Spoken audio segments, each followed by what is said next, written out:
Hello everyone, it's Lucy here. I hope everybody is okay. So today I am going to bring you along with me to motivate myself, have a really productive day, get some reading done, get some uni work done. So it's going to be nice, getting back into a routine vlog, like a bit of uni vlog and reading vlog. So this morning I got up early in a hope to kind of spur this day on.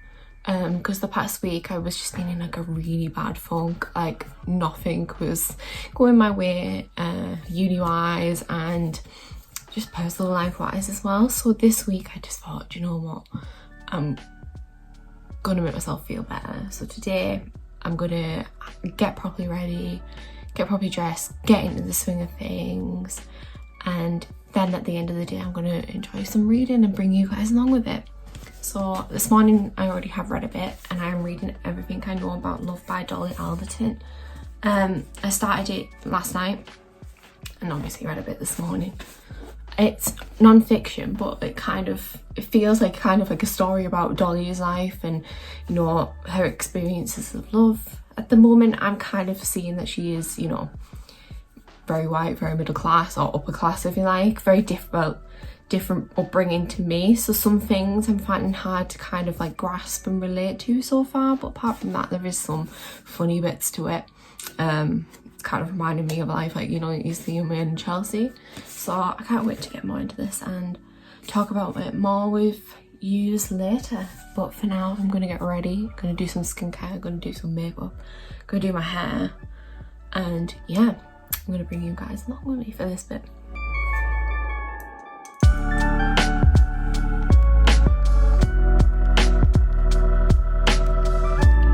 It's semi put together now, so I'm going to do my hair. My sister gave me the Molly May Waver kit and in came with these, a comb, a heat protecting mat, and obviously the waver itself. And she gave me it, my sister gave me it free. And I was like, if you have an older sister or a sibling, when they give you something you tend to think there's a catch. So when there was no catch, I was a bit shook, but she just didn't like it. She didn't like the wave look on her, so she just gave me it. So I'm very grateful. I mean, it's a big contraption,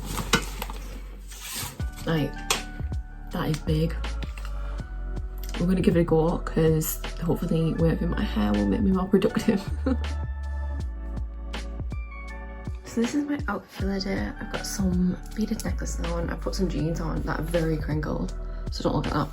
I put some jeans on that are very crinkled, obviously my slippers and a cardigan, just to kind of make myself feel a bit more put together and see if it works, because normally when I'm at uni I do put jeans on and it helps me work better. I don't know if it's all psychological, but we'll see.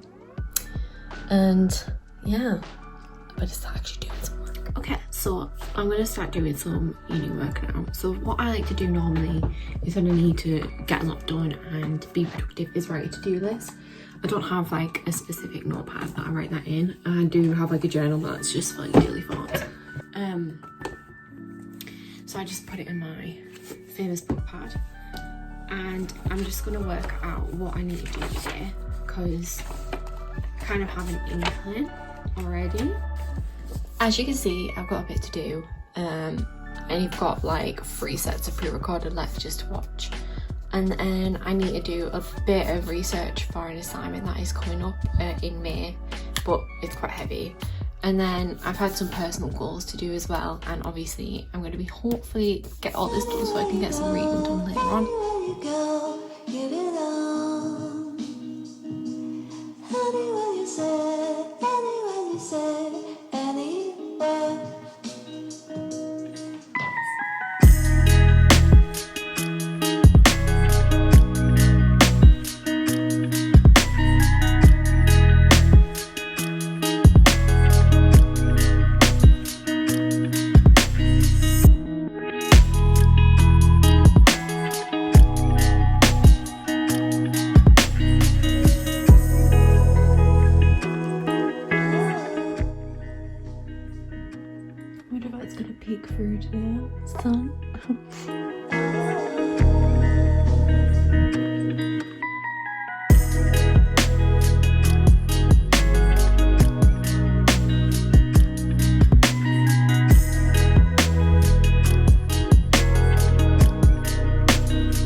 just gonna have something to eat because I'm starving. I've literally been really sat here for the past half an hour with my belly rumbling. I'm gonna have something to eat, and then I'm just gonna do one more thing, and then I can get on with some reading, the content you were all here for. But yeah, I just thought I'd bring you guys along with me while doing uni work, because this online school and Zoom, and even if you are working from home, it can be quite lonely. Like, I'm used to going into like lectures, seeing people, and then like listening to like other people, helping each other and stuff. So it can be quite lonely. And it, like this past week, why I got into a funk was because every day was just being the same, and it was hard to like the routine that I was in, because I would get up, I would have breakfast, I would do work, and then that was it. And then I was just getting in such a funk with it, because I was literally just getting up, putting on a hoodie, and then doing work straight away. And then I just got to the point where like I wasn't doing effective work, because I would just be like sat there not really absorbing it, because I just got so down. So I gave myself a day off, and that really like helped. But yeah, it's just been like crazy, this whole like online stuff. I really hope I can go in person soon. I wouldn't mind getting tested every single day if needs be, and I've had my vaccine now, so I feel a bit better about it. But yeah, I also promise you for this whole vlog I'm not going to complain about stuff. I just realised I'm very blah blah blah, but like it is tedious, and I feel like everybody is in the same boat, like at the moment, where everything is just becoming a bit like, really. Yeah, I need a big cup of tea right now. My brain is literally like running out of caffeine after that coffee I had this morning. Normally I have this big cup here. Normally I fill this up and have one while doing work, but then I just sometimes just end up just sitting and like sipping it, like looking at my screen and just sipping and sipping and sipping, and not actually doing any work. So I don't know, does anyone else get that? Like I used to, so if I was like in the library at uni and then I had like food with me, I had to put the food away, like I couldn't have it like on the thing, otherwise I would literally just eat that and then not get anything done. Because obviously, I don't know, you just naturally, if you're not really enjoying what you're doing and what you're working on, you just naturally look for things to distract you. So I was like, I have a bag of grapes, and I'd just be like looking at them thinking, right, I'm gonna have them. And then like I'd be like scrolling on my phone while having them, because I can't eat, I can't do work while I'm eating grapes. And then an hour goes by, and then you're like, the grapes have gone a long time ago, but I've been on my phone. I used to have it all the time, hence why I had many breakdowns. I also think the jeans have been effective, guys, because I've done quite a bit, haven't I? So maybe it's all in the jeans. And like I've just realised it's like the same colour as my cardigan, so I feel like I'm wearing a cord. Oh, I've got too many dad jokes.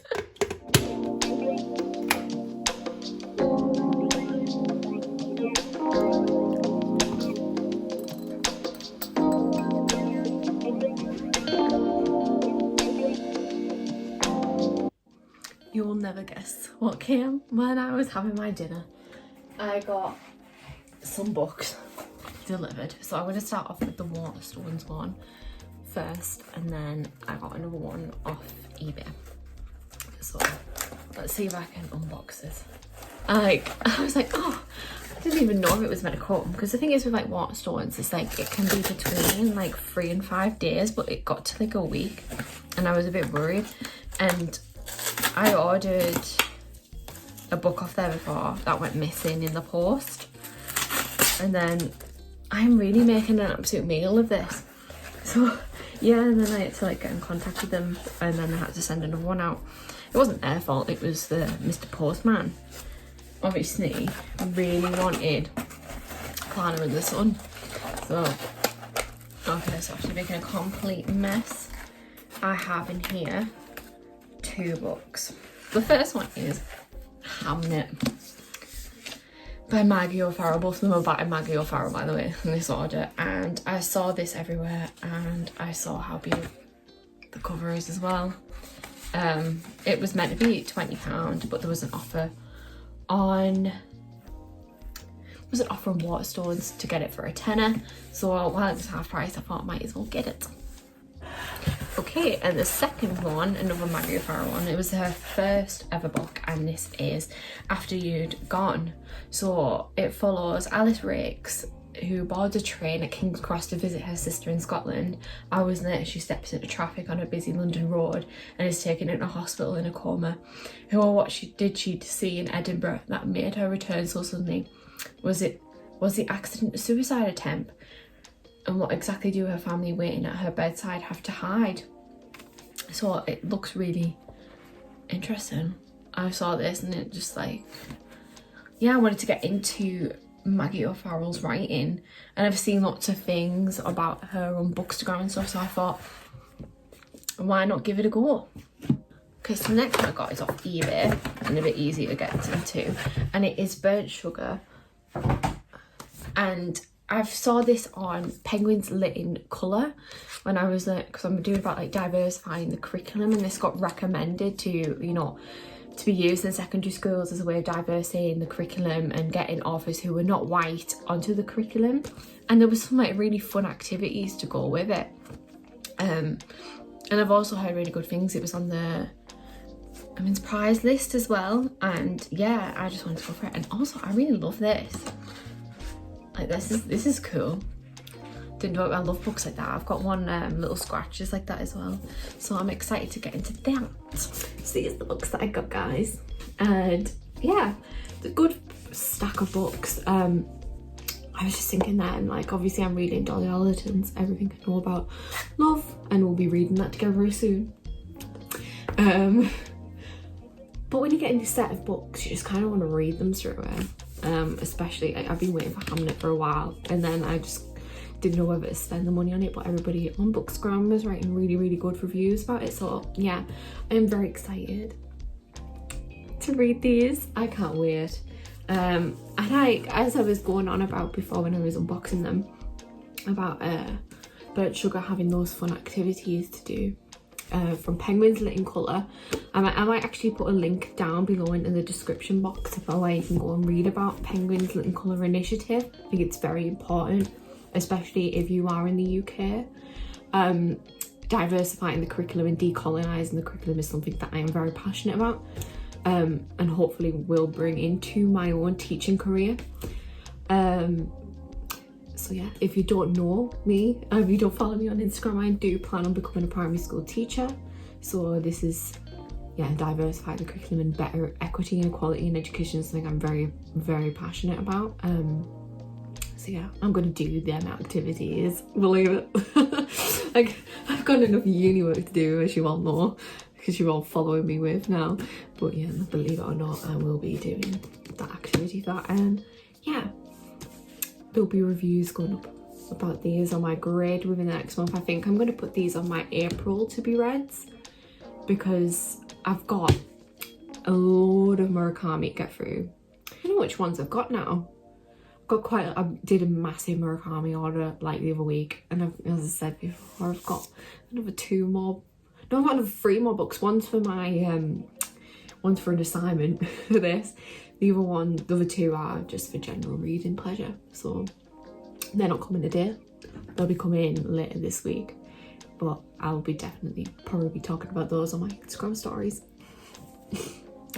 Okay, so now this afternoon my plan is just to kind of get some consolidation reading done for that assignment, because obviously I have the seminar on Thursday. It does take a lot of time to kind of like process things.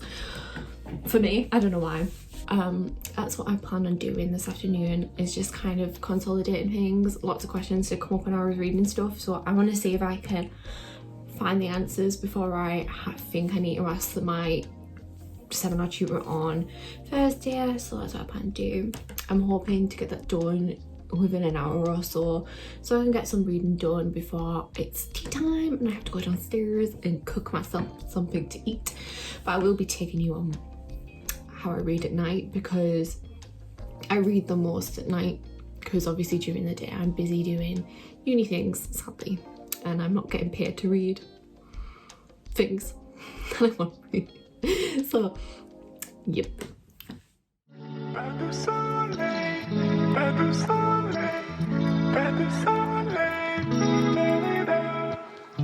pas de soleil, pas de soleil, pas de soleil.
So I'm going to finish off by just putting some points together for the seminar, and then that is me done for the day because I can't think anymore. That would be a good song, wouldn't it?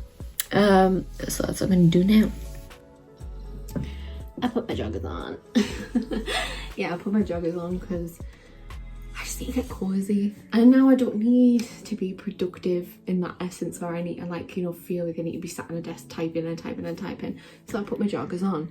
Probably covered in dog slough, but we like to be comfy.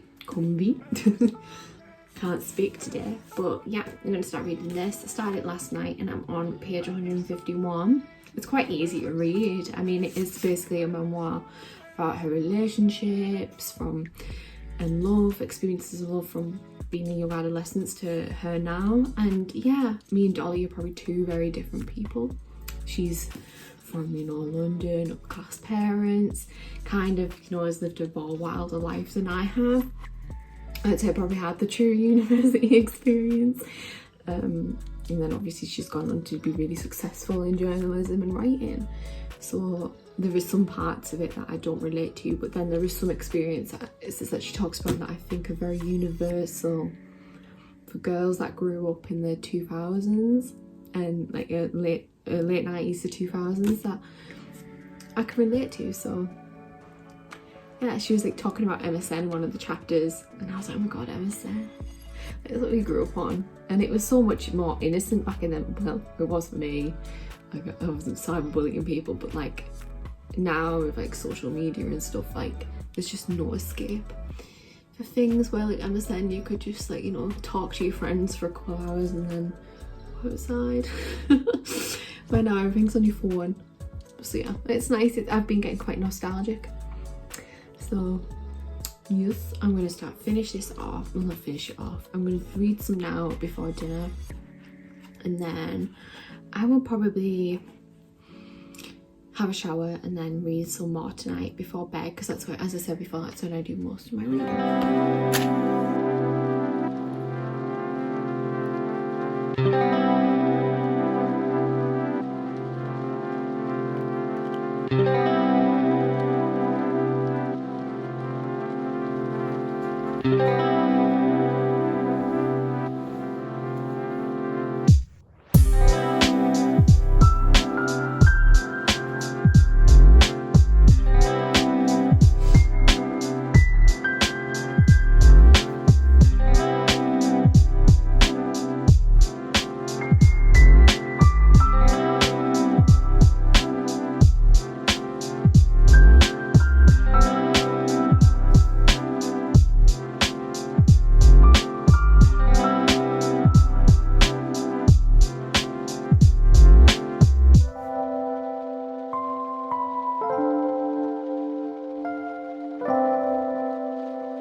Does anyone else, when they read it, and like have to count how many pages the chapter has before they read it?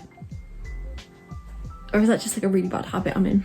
at the moment. Like, I always have to like count, so like I'm like, right, let's go 1, 2, 3, 4. Am I the only one?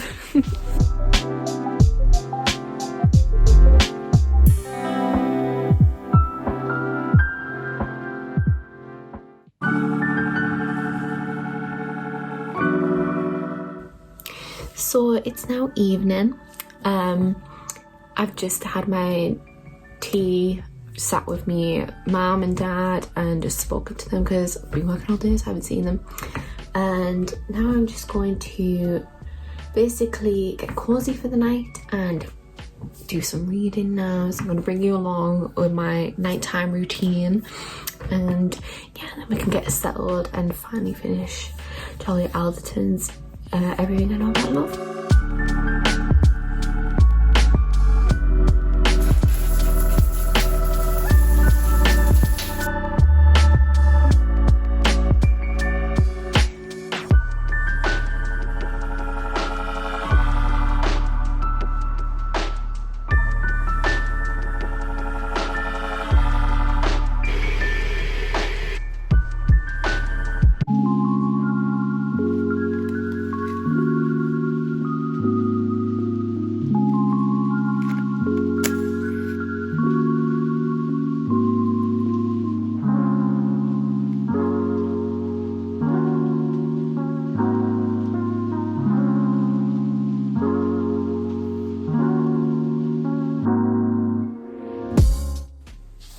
Hi, so I spent the evening downstairs reading with a nice lemon tea, and now I'm back in bed and I'm going to finish off these last 25 pages that I have.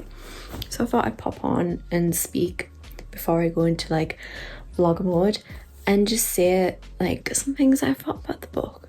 So firstly, I've really actually enjoyed it. As I said, like I think Dolly kind of like recognises that she has privilege, like in her social background. You know, like people might be reading this and thinking that her problems are minute, but I think it proves that, you know, everybody kind of does battle through something in life, and you don't really know like what's going on in somebody's life, and it doesn't really matter what the background is because a struggle is a struggle. Also, I learned like, well, I've been learning kind of this myself the past year, that like, you know, when you think of love, you kind of think of like romantic relationships, but actually you can find a lot of love in yourself, and that's kind of like the most important form, because until you can truly love yourself, you won't be able to like love anybody else. And I think she really like stresses that, because I think that's the reason why she's experienced love in a different way to maybe her friends and stuff. And then she goes on about like different kinds of love and like how she's experienced, you know, proper love in life. And it's, yeah, I've actually really enjoyed it in a way that I didn't think I would. I have been putting off reading this book. It's been on my shelf since the new year, and I've kind of picked it up before I went on to read like another book that's on my pile, and it's kind of like the break I needed because I've been reading quite heavy dystopian novels quite recently, and like it's quite nice to have a bit of like reality. I don't know. So anyway, I'm gonna finish off reading it and then I'm gonna go to bed. So I suppose I'm gonna get on with it.